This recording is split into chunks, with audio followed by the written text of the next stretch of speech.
Hey guys, wanted to talk to you today about priorities and about identity. One of the things that God has kind of shown me over the years and really has kind of refocused me on recently is how we go about identifying ourselves, and that has to do with the things that we're prioritizing in our lives.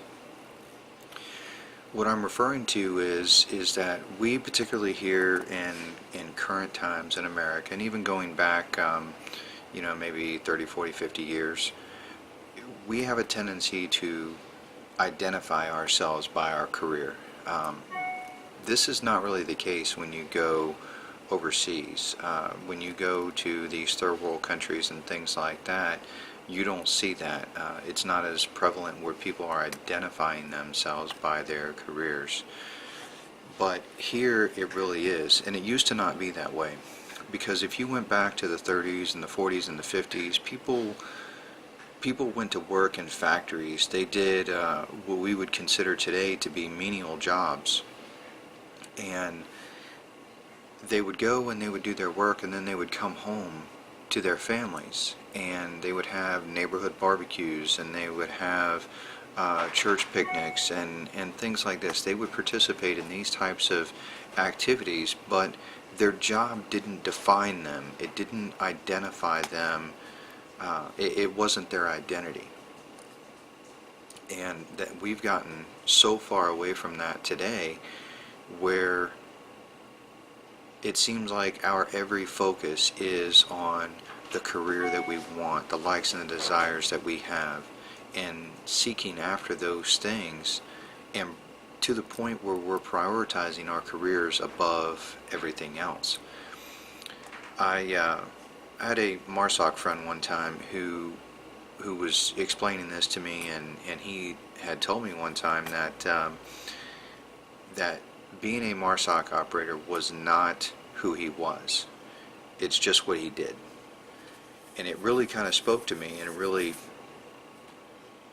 kind of profoundly spoke to me, because I began to see that here it is, this guy that I looked up to and respected, he didn't identify himself as being a MARSOC operator. He identified himself as something other than that, and he classified his career and his years of service as something that he did in the meantime.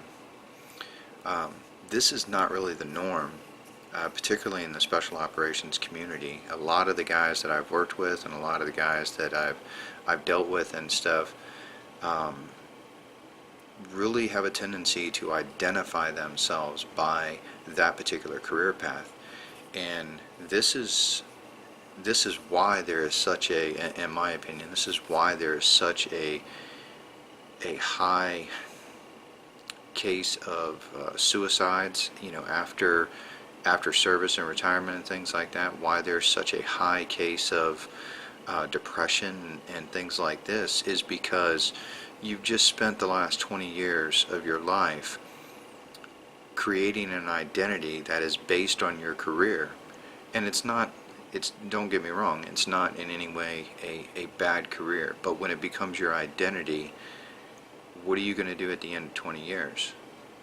At the end of 20 years or 30 years or whatever, God forbid something happen and you get medicaled out, all of a sudden your identity, you have literally been stripped of your identity, an identity that you've created that has been wrapped around that career for your entire life, most of your adult life anyway.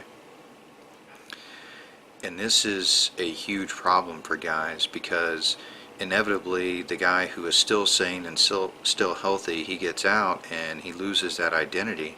And it kind of brings me back to something that I heard another MARSOC guy say one time. He was talking about why he had gotten out early, why he had gotten out of the special operations community, and he had talked about, he was dealing with PTSD issues and anger and just fits of rage and things like this. And he said that one of the things that actually held him in so long was the fact that he didn't want to let his unit down, didn't want to let his team down, things like that. But he said, and I'll never forget, he posed the question, he was like, do you know what happened the day after I retired? Nothing. Absolutely nothing. The unit brought in another guy, and they continued working. The Marine Corps was not diminished in any way. The Special Operations community was not diminished in any way. They brought in another guy, and they kept on going, pursuing after the mission. Now, of course, he missed his friends, he missed his buddies, and they missed him, but it didn't change the overall scope of the mission. The very reason that he had stayed in and pursued and persevered for so long was really kind of a false identity, because when he stepped out, another guy just stepped in and filled the slot, and it was, Charlie Mike, just continue mission. And I think sometimes that becomes a problem, because when we identify ourselves by our career, or we identify ourselves by this bond with others, when that bond is stripped away, or when that career is stripped away, we're left without an identity. And this has to do with us improperly prioritizing things in our lives. Your career may be important, but is it as important as your family? Probably not. Is your career and your family as important as your relationship with God? Well, if you're a Christian, no, it shouldn't be. So ultimately, our identity needs to be in something that is solid, is firm.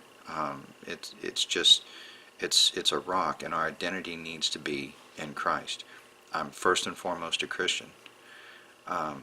Beyond that, I'm a husband. So that becomes my next priority.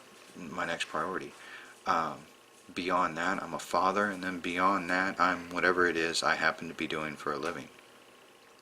But the reality is that God may take me through several different paths and along several different career tracks to do whatever it is that He's called me to do as a Christian first and foremost.